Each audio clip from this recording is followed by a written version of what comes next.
ஒவ்வொருவருக்கும் தங்கள் நாட்டிற்கான அன்பையும் மரியாதையையும் வெளிப்படுத்த தனித்துவமான வழிகள் உள்ளன. அப்படிப்பட்ட ஒருவராக 65 வயதான மூத்த குடிமகனான திரு எம் கந்தப்பன் தேசிய மாதமான ஆகஸ்ட் வந்தவுடனே தனது இல்லத்தையும் வாகனங்களையும் தேசிய கொடிகளால் அலங்கரிப்பது தனது வாழ்வின் வழக்கமாக்கி விட்டார்.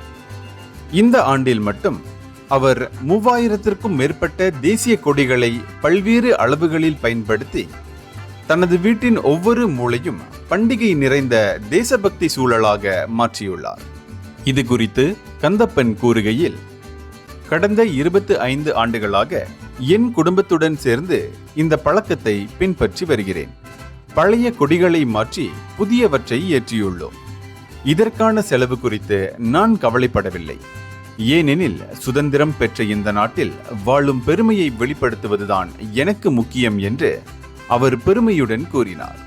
கொடிகளுடன் மட்டுமல்லாமல் தனது இல்லத்தையும் வாகனங்களையும் மாட்சிமை தங்கிய யாங்டி பெர்துவான் அகோங் சுல்தான் இப்ராஹிம், ராஜா பெர்மைசூரி அகோங் ராஜா ஜரித் சோஃபியா, பிரதமர் டத்தோஸ்ரீ அன்வார் இப்ராஹிம், மேலும் அவரது மனைவி டத்தோஸ்ரீ டாக்டர் வான் அசீசா வான் இஸ்மாயில், ஜொஹூர் மாநில மந்திரி பசார் டத்தோ ஆன் அஃபீஸ் காசி ஆகியோரின் படங்களாலும் அலங்கரித்துள்ளார். நாட்டின் மீது அன்பு வைத்திருப்பவர்களாகிய நாம் தலைவர்களையும் ஆட்சியாளர்களையும் மதிக்க வேண்டும். அதனால்தான் அவர்களின் உருவங்களையும் இணைத்தேன் என்று அவர் கூறினார். 3 குழந்தைகளின் தந்தையான கந்தப்பன் தினமும் வீட்டின் முன்பாகவும் வாகனங்களில் பறக்கும் கொடிகளை பார்த்து பெருமிதம் அடைகிறார். அண்டை வீட்டாரின் கவனத்தை ஈர்ப்பதும் அவருக்கு மகிழ்ச்சியை அளிக்கிறது. ஒவ்வொருவரும் தங்கள் வழியில் நாட்டின் மீது அன்பை வெளிப்படுத்துகிறார்கள். என்னுடைய வழி இதுதான். சிலர் சாதாரணமாக காணலாம், ஆனால் இது எனக்கு பேரானந்தம்.